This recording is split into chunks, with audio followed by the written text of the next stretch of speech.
આજે લોકસભામાં ગુજરાતની 26 લોકસભામાંથી 25 લોકસભાના મતદાનનો દિવસ છે। આપણા દેશમાં આખા દુનિયામાં સૌથી મોટી લોકશાહી, સૌથી મજબૂત કહી શકાય એવી લોકશાહી, એને વધુ મજબૂત કરવા માટેનો આ પર્વ છે। અને આવા પર્વમાં હું સૌ મતદાર ભાઈ બહેનોને મારી વિનંતી પણ છે કે આપણે સૌએ આપણને મળેલા મતદાનના અધિકારનો ઉપયોગ કરવો જોઈએ। જે યુવા મતદારો કે જેમને પહેલીવાર મતાધિકાર પ્રાપ્ત થયો છે એમને પણ મારી વિનંતી છે કે એમણે પણ પોતાના મતાધિકારનો ઉપયોગ કરવો જોઈએ।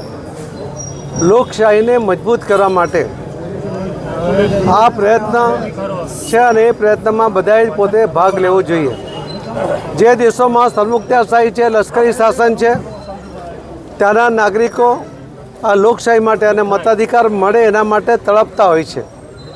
જ્યારે આપણને સહજતાથી મતદાન કરવાનો જે અધિકાર આપણને પ્રાપ્ત થયો છે તો આપણે પણ એ મતદાનના અધિકારનો ઉપયોગ કરીને વર્ષો પછી જ્યારે આપણને લગભગ 75 વર્ષથી આઝાદી પ્રાપ્ત થઈ છે ત્યારે હજુ પણ આપણે મતદાન માટે ઉદાસીન હોય એવું ઘણીવાર બને છે।